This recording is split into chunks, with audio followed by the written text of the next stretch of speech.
बिस्ताइदैन भने गाईको मात्रै चाहिन्छ गाईको मात्रै चाहिन्छ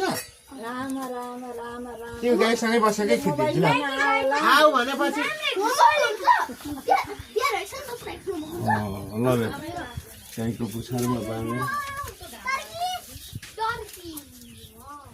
लौ गौ माता जनै पुण्यमा बाँधेको आज गाई पूजाको दिन बाँधियो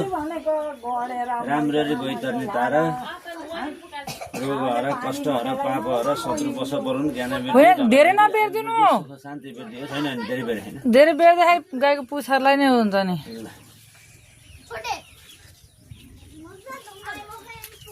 लै नै छोरी आऊ सानो ल